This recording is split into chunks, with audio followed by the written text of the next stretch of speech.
किठौर से कांग्रेस नेता ने कब्जा माफिया के खिलाफ बोला जबरदस्त हमला। उन्होंने कहा वो कब्जा माफिया के खिलाफ कार्रवाई होने तक वो तहसील में एसडीएम कार्यालय में बैठेंगे अनशन पर। ये बात बताते हुए मास्टर आसिफ और अब्दुल समद ने कहा कि वे बुधवार को तहसील पहुंचेंगे और जब तक वहां से नहीं उठेंगे तब तक कब्जा माफिया के खिलाफ कार्रवाई नहीं हो जाती है। जी मासी, क्या मामला है बताइए।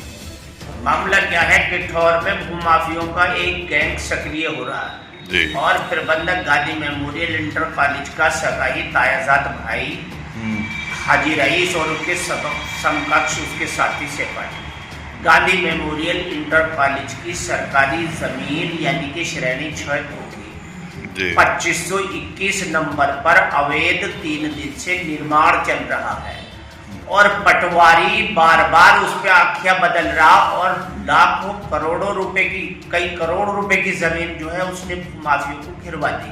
इसमें इन्वॉल्व 3 आदमी हैं। पहले तो लेखपाल ने पहले रिपोर्ट दी, उसके बाद फिर दूसरी रिपोर्ट दी और कुल मिला के तहसीलदार साहब को भ्रमित कर रहा है। कल उसकी रिपोर्ट गई है और इस रिपोर्ट में भी उसने कहा कि उन्होंने अपनी जमीन ली। उन्होंने 1900 मीटर जमीन का बैनामा किया 2 नंबर का और जबकि उन्होंने इस वक्त में 3000 मीटर के आसपास जमीन घेर ली।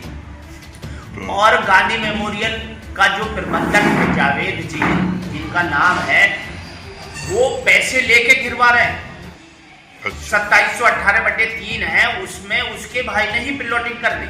अच्छा, इसकी शिकायत आपने आला अधिकारियों से की है? शिकायत माननीय तहसीलदार साहब से कल की 1076 पे कॉल की, कंटिन्यू वहाँ एसडीएम साहब को कॉल की, डीएम साहब के यहाँ भी हमने मैसेज किया और किठौर के लिए भी हम कल कहने के लिए गए इंस्पेक्टर साहब के पास, तो इंस्पेक्टर साहब भी मौन है, वो भी इस पे नो एक्शन ले रहे हैं। इसका मतलब ये है कि इसमें किठौर इंस्पेक्टर प्लस प्रिंसिपल और प्लस नायब तहसीलदार 3 आदमियों की भूमिका अहम दिखाई दे रही है।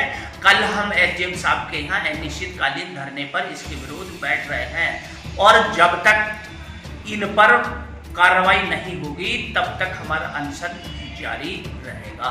दूसरी बात यह है कि अब से पहले भी किठौर में अनअप्रूव्ड कॉलोनी कट रही है, कोई भी 143 कॉलोनी नहीं है।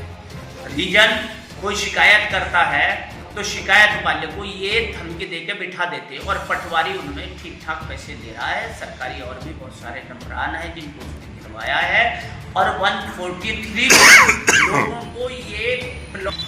अच्छा, तो अब अगर वहाँ पे बात नहीं बनती तो इसके बाद आप क्या करेंगे? उसके बाद हम डीएम साहब से कहेंगे, शासन से हम अपील करेंगे कि भाई ये सरकारी ज़मीन को कब्जा मुक्त किया जाए और जो भूमाफिया हैं उनके खिलाफ मुकदमा किया जाए और इन्होंने और जो पहले से सरकारी ज़मीनें बेची हैं उनकी भी इनकी जांच होनी चाहिए।